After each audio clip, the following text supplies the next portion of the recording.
Bonjour à tous et bienvenue sur Crypto Flash, la chaîne de l'actualité crypto. Aujourd'hui, nous allons parler d'une nouvelle arnaque qui fait vraiment peur. Je vais aussi vous parler de Gemini qui porte plainte contre Genesis pour récupérer 1,6 milliard de dollars de Bitcoin, de la fortune de CZ qui aurait beaucoup baissé. Je vais vous parler de NFT et de Memecoin aussi. Pour ceux qui ne connaissent pas la chaîne tous les jours, je vous fais la synthèse des meilleures actualités crypto du jour. N'hésitez pas à vous abonner, activer la cloche pour ne rien rater. Et rapidement, le cours des crypto-monnaies. Légère baisse aujourd'hui, Bitcoin 33 000 dollars, moins 1%, Ethereum moins 1% aussi, 1780 dollars. Globalement, le marché perd un peu moins d'1%. Aujourd'hui, je voulais vous parler de quelque chose que je prépare depuis un moment. Et honnêtement, je pense que comme de nombreuses personnes, vous avez dû découvrir les crypto-monnaies, puis vous avez essayé de trader pour en avoir davantage. Et comme la plupart des gens, vous avez probablement perdu de l'argent en tradant. Et vous avez dû réaliser quelque chose que peu de personnes veulent admettre, c'est que le trading ne vous rendra pas riche. Il vous fera même probablement perdre une grande partie de votre capital. En tout cas, moi, je suis passé par là et j'ai découvert tellement plus d'autres opportunités pour faire grossir mon épargne crypto et générer un revenu passif grâce aux crypto sans avoir à analyser des graphiques tous les jours.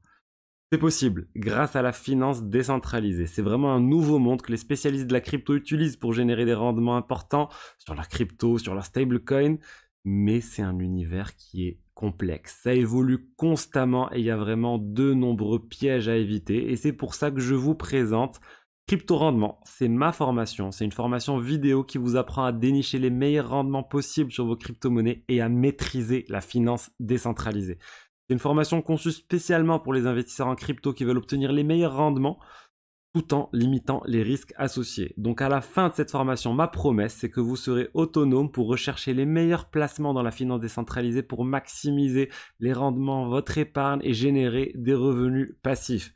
Il y a plein de choses dans cette formation, je vais vous montrer dans un instant, mais je vous offre en plus 1 heure de coaching offerte, je vous mets à jour aussi régulièrement mes placements à moi, il y aura aussi une mise à jour régulière de la formation avec les nouveaux protocoles, les nouvelles innovations dans la finance décentralisée et il y a 12 modules différents, 62 leçons, on traite de tout dans cette formation des exchanges décentralisés, les prêts et les emprunts, les stablecoins, les agrégateurs de rendement, les bridges, la tokenisation et tout un module sur les risques de sécurité. Vous savez à quel point c'est important pour moi la sécurité et comment chercher les meilleurs rendements bien sûr. Donc c'est satisfait ou remboursé, vous inquiétez pas, je vais fermer les inscriptions dans 7 jours parce que là l'objectif c'est de chercher le premier groupe en fait d'étudiants. C'est une prévente, c'est pour créer la formation. Ça va arriver avec des nouvelles vidéos toutes les semaines. Donc l'offre de lancement avec les prix réduits, il y a 30% de réduction. Vous avez le code promo dans la description, les places sont limitées et toutes les semaines, je vais vous mettre les vidéos. C'est une formation élaborée vraiment avec vous. Donc j'attends ce premier groupe avec nombre de places limitées pour vous créer cette formation et ensuite une fois que ça sera créé, c'est clairement je vais la rediffuser mais je ne sais pas quand, le temps de publier tout ça pour ce premier groupe. Donc n'hésitez pas à vous inscrire, vous avez le lien dans la description. Si vous cherchez d'autres informations, n'hésitez pas à aller sur le lien. Il y a plein d'autres choses et je rentre plus en détail sur tout ça. Et si vous avez des questions en commentaire, n'hésitez pas. Alors je vous ai dit, il y a une nouvelle arnaque qui fait vraiment peur. C'est une arnaque qui se base sur les sites d'actualité crypto. Donc soyez vigilants d'où vous trouvez vos sources vers des liens de sites d'actualité crypto. Là, c'est le site Blockworks. Honnêtement, c'est un site qui est très bien fait. Je l'utilise et je le cite souvent dans mes news. En fait, il y a des gens qui ont copié le site de Blockworks et qui ont posté des faux liens de Blockworks sur des réseaux sociaux et sur Reddit, ici dans ce cas, donc un forum de discussion. Et quand on allait sur le lien, le faux lien de Blockworks, en fait, on avait un vrai article de news qui était posté, qui était correct, on va dire. Mais tout en haut, regardez, il y a un petit bandeau warning qui dit attention, Uniswap s'est fait pirater, veuillez cliquer ici pour retirer les approbations que vous avez données au token Uniswap. Quand vous cliquez ici, ça renvoie vers un faux site Etherscan pour retirer l'approbation du token. Et là, quand vous autorisez ce smart contract à manipuler vos tokens, et tout votre wallet crypto était volé, était piraté. On vous prenait tout ce que vous aviez comme crypto. Donc c'est honnêtement la première fois que je vois ce type d'arnaque. J'avais vu des sites de phishing, mais là c'est vraiment ça joue sur plein de choses en fait. Ça joue sur l'attrait des news, et tout le monde aime les news, et pour voir les dernières news. Et ensuite ça passe par les faux sites, et surtout une vraie news avec une fausse news à côté. Donc soyez vigilants si vous allez chercher vos news sur Reddit, sur Twitter, même sur plein de choses. Vérifiez sur le site sur lequel vous êtes correspond bien au site en question, au site de Blockworks, au site de Decrypt, etc. Et le mieux, c'est d'aller directement chercher les news sur les sites decrypt.com ou autres. Mais bon, on sait tous qu'on se dit on va voir les news sur Twitter, etc. Donc il faut juste garder ça en tête, soyez vigilants. Chaque fois que vous cliquez sur un lien, vérifiez que vous êtes sur le bon lien, que vous êtes vraiment sur le site d'Etherscan, etc. Parce qu'il y a énormément de piratage de ce type et ça peut arriver à n'importe qui. Je vous avais fait la news hier ou avant-hier sur Julien Bouteloup qui s'était fait pirater, donc vraiment quelqu'un de très qui s'y connaît vraiment dans la crypto, dans la finance décentralisée, qui s'est fait avoir. Ensuite, je voulais vous parler de Gemini, l'exchange des frères Winklevoss qui porte plainte contre Genesis pour prendre le contrôle de 1,6 milliard de dollars de Bitcoin, on va dire, de part dans le fonds GBTC.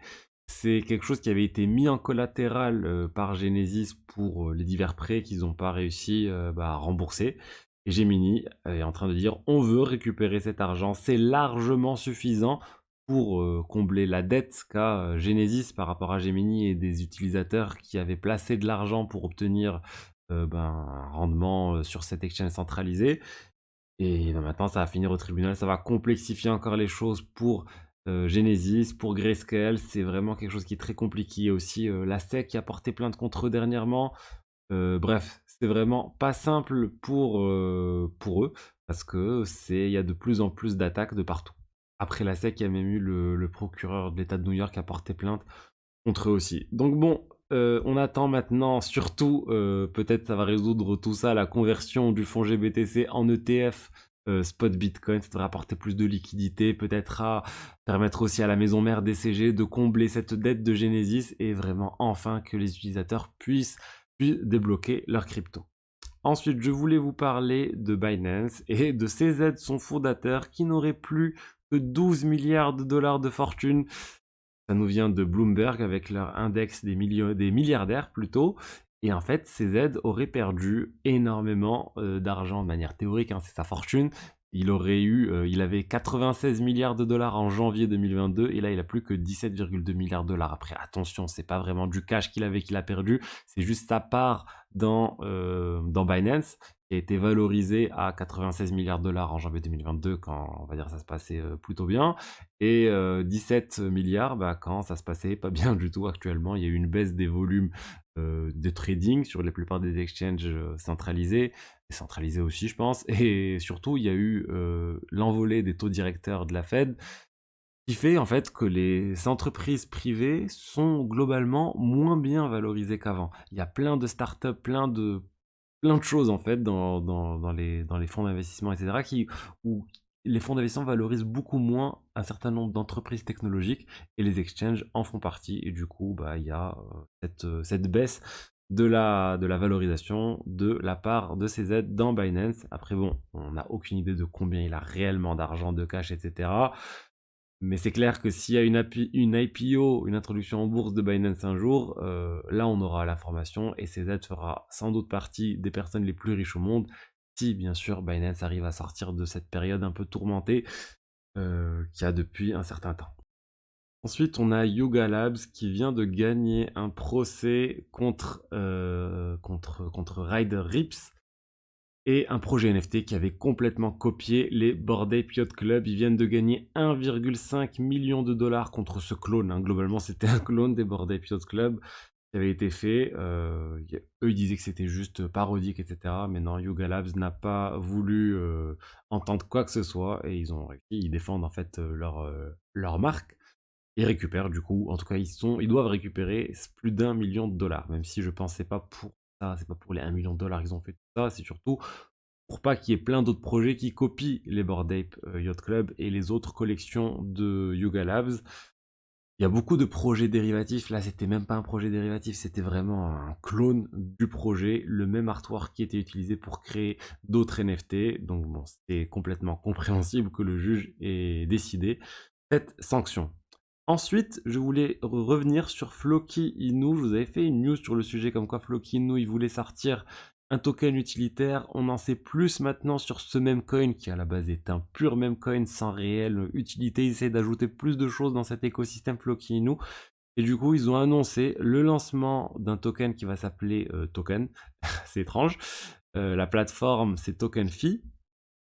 et ça va être quelque chose orienté autour de la tokenisation des assets du monde réel. Donc ça reste assez flou, mais globalement une nouvelle plateforme où les personnes pourront lancer, les utilisateurs pourront lancer des tokens, des crypto-monnaies sans avoir à toucher à une ligne de code. On simplifie les choses, les utilisateurs pourront lever des fonds auprès de la communauté Floki Inu, et ensuite se rapprocher d'autres exchanges ou autres pour tokeniser un peu tout ça. J'attends de voir un peu les choses, mais ce qui est sûr, c'est voilà, on a le token, on a le nom token fee. On sait du coup clairement que pour obtenir ces tokens token fee, on pourra staker ces Floki Inu et obtenir les tokens token fee en récompense. L'idée c'est en fait de devoir bloquer les tokens Floki Inu pendant une certaine durée allant jusqu'à plusieurs années pour en contrepartie recevoir une certaine quantité de token fee qui devrait du coup faire baisser la quantité de Floki Inu en circulation, et c'est ça le but en fait, parce qu'on va les bloquer de 3 mois à 4 ans pour essayer vraiment de limiter la quantité en circulation, limiter la pression vendeuse sur ces tokens, et l'idée c'est d'avoir une redistribution de la richesse ou de la valeur créée par le token fee à l'écosystème Floki Inu. Donc bon, globalement, ils veulent faire pump le prix de Floki Inu en réduisant la quantité de tokens en circulation grâce à ce nouveau token qui vont lancer. Donc là aujourd'hui, Floki Inu est en baisse, moins 4%, mais regardez, sur une semaine, on est quand même à 1,5 à peu près, même quasiment x2 de market cap de token Floki Inu, mais il y a eu beaucoup de meme coins qui ont eu une forte hausse dernièrement. On a eu plein de tokens, j'en ai parlé dernièrement. Mais bon, en tout cas, Floki Inu, il y a une raison. Ce token fee, il devrait bientôt être lancé sur la BNB Chain, ainsi que sur Ethereum et sur OP BNB aussi. Bref, sur plein de blockchains différentes, sur Base, sur Arbitrum, et ils vont aller petit à petit vers d'autres blockchains. Donc voilà ce que j'avais à vous dire aujourd'hui sur les diverses actualités crypto du jour. J'espère que le contenu vous a plu. Si c'est le cas, n'hésitez pas à liker, à commenter, à vous abonner, et je vous dis à demain pour la suite. Au revoir.